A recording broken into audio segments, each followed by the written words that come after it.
Hello, everyone. This is Tom Fox. I'd like to welcome you to a special 5-part podcast series, Integrity Matters, a K2 Integrity podcast. This podcast series is business and financial fraud, yesterday, today, and tomorrow. For this series, I'm joined by Joanne Taylor, a managing director at K2 Integrity. Joanne has 20 years of legal investigations and financial crime compliance experience, which includes fraud risk management, anti-bribery and corruption, regulatory enforcement, and fraud investigations experience working within the financial and legal services industries. I'm also joined by Ray Dukey. Ray is a managing director of K2 Integrity's investigation and risk advisory practice. He has more than 25 years' experience in compliance, integrity risk monitoring and management, and investigations. His experience spans across industries with specific focus on financial services, life sciences, as well as real estate and construction. Over the next 5 episodes, we will take a look at the top fraud trends to expect in 2021, the regulatory landscape in 2021 and misconduct, best practices in fraud prevention, how to detect fraud, and responding to fraud once uncovered. Today in part 1, I'm joined by Joanne Taylor for top fraud trends to expect in 2021. This 5-part K2 Integrity podcast is a special production of the Compliance Podcast Network. Hello, everyone. This is Tom Fox back with another episode in the K2 Integrity podcast series. This week, we're going to talk about business and financial fraud. Today, in this episode, I'm joined by Joanne Taylor. And Joanne, first of all, thank you so much for taking the time to visit with me today. Thanks, Tom. It's a pleasure as always. So, Joe, today we're taking up top fraud topics to expect in 2021.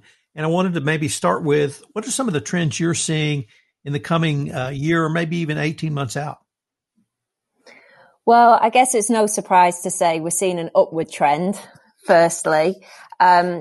There was a recent ACFE global survey in December 2020. And in that survey, anti-fraud professionals across a range of organizations said they'd noticed an upward trend in fraud over the second half of 2020, and 90% of participants expected that to increase over the next 12 months. And what we're really seeing is a real pressure on organizations' anti-fraud program, which I think is mainly driven to remote working arrangements. And I think remote working is really here to stay, at least in the UK. Surveys of businesses indicate that even once the pandemic kind of is hopefully over, organizations will be working across a hybrid model of some office working and quite a lot of remote working. And I think that means that organizations really have to take a good old look at their anti-fraud controls. What I'd flag about the remote working environment is that the key risk from an anti-fraud perspective is basically no one's looking over your shoulder, except perhaps your housemates. So there is the risk of people outside the organization getting access to confidential data.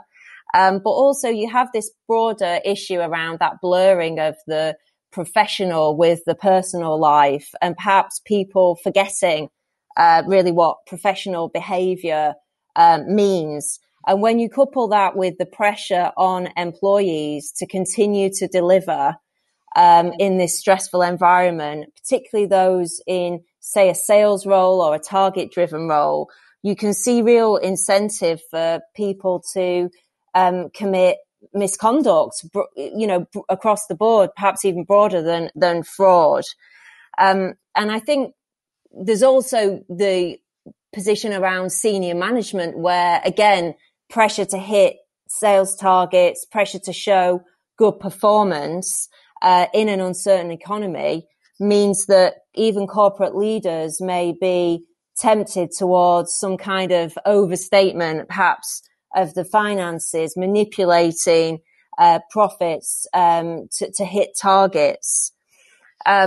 And then the final thing I point around the organization's risk is cyber related, because I think when we all went into these lockdowns, people were set up very quickly on laptops and given certain access rights. And perhaps everyone was thinking, well, we'll get back to the office soon. And really, that's just not happened.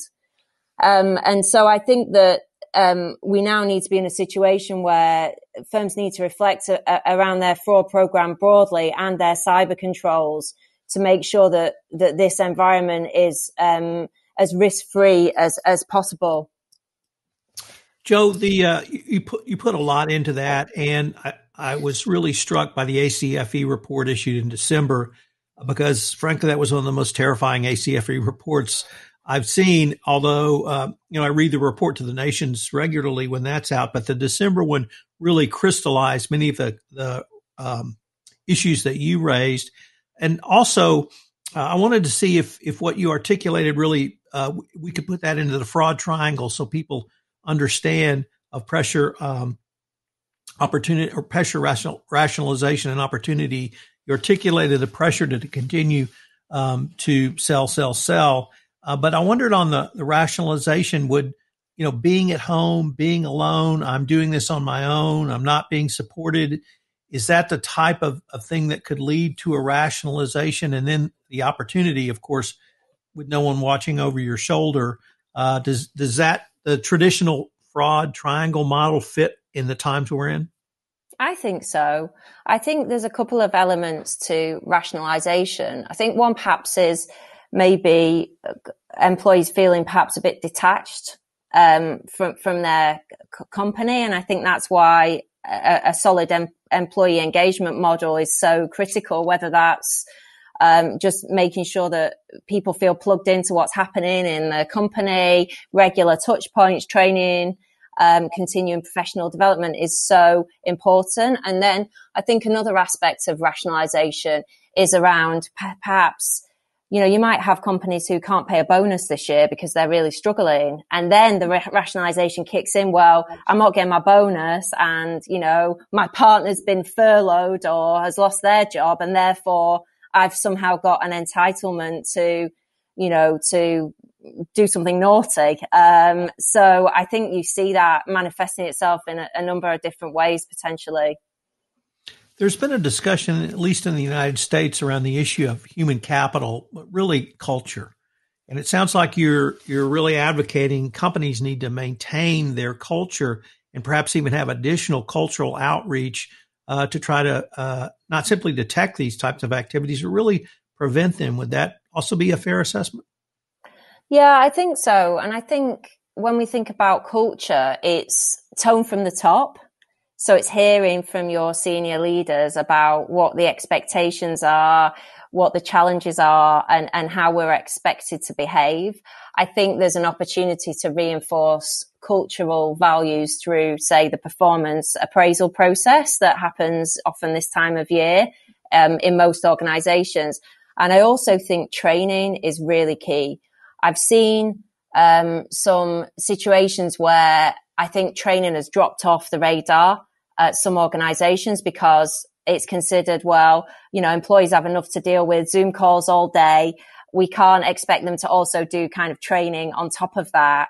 And also perhaps companies have faced challenges moving what would have been face-to-face training to a remote rollout.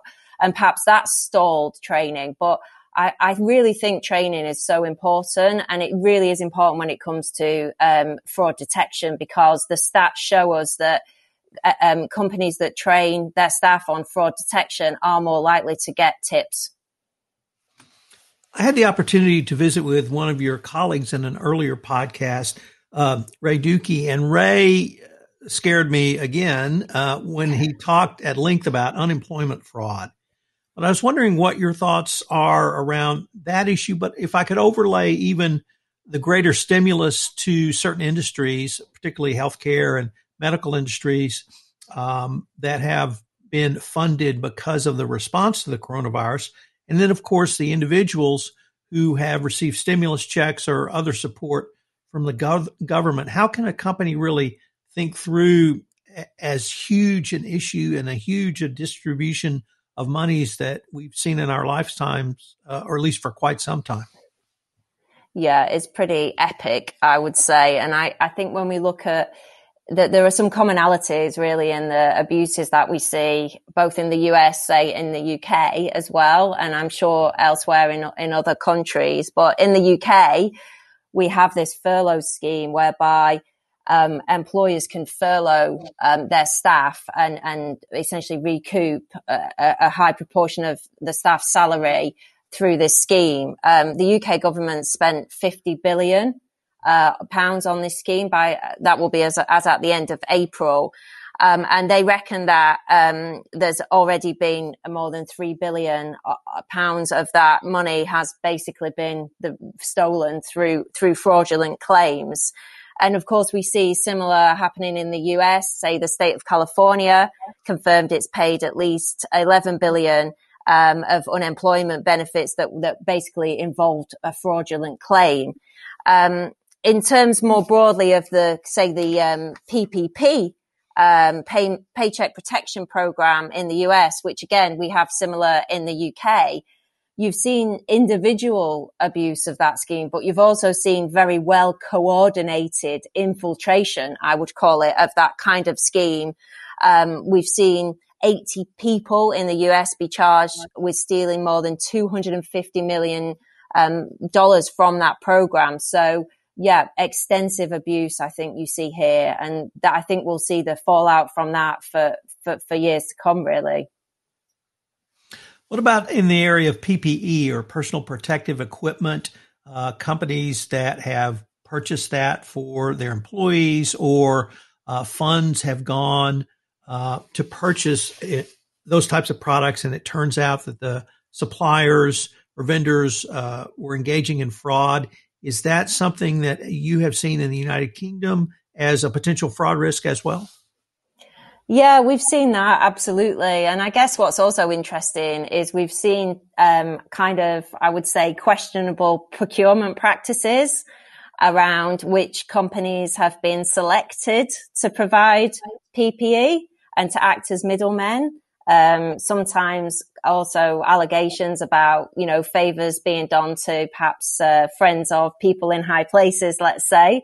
So I think that's very interesting, both on the sort of fraud and more broadly on the procurement side of things. Joe, we've talked about some specific types of fraud that you've identified that may be more prevalent in this time. I was wondering if we might be able to step back and give companies some more macro guidance on fraud prevention. I don't think it would surprise anyone that at least I would suggest a fraud risk assessment would be very appropriate at this time. Obviously, your business model has changed with working from home. It may change now with return to work. But could you really maybe walk us through 2 or 3 steps a company could think about, maybe starting with a fraud risk assessment and then moving forward from there? Yeah, absolutely. So I agree with you. The fraud risk assessment is really fundamental to understand, right, where do your risks lie right now? What types of schemes could you be the victim of, whether it's internal fraud or fraud perpetrated by third parties, such as through business email compromise fraud, which is massive. So I think defining those schemes up front and then assessing your controls against those potential schemes is really important to truly understand your risk. The other point I'd make is another fundamental is to get your whistleblowing program right. So again, that's the best source of tips for fraud. So it's a real no-brainer in my book to make sure that the line's working. If you've got a hotline, test it. If you're not getting any calls, ask yourself why that might be the case and consider a training and awareness campaign. I think the other aspect when we think about potential fraud schemes and kickbacks and so on is, should you make your whistleblowing hotline available to your suppliers? Because if one of your employees is asking for a kickback, they're going to be asking the supplier. So I think that's another way to try to capture potential misconduct going on in your organization. Would it also be an appropriate time to either perform a gap analysis on your internal fraud controls or your financial controls, I guess, or actually test your financial controls to make sure that there are controls in place. There's a second set of eyes and segregation of duties and all of those basic things that financial controls bring to a corporation? Absolutely. And I think that is one of the things that might have fallen down with this shift to remote working. How do you do a 4-eye check? Particularly companies that perhaps haven't got a sophisticated kind of workflow tool and perhaps are doing 4-eye checks, via sort of other more manual means.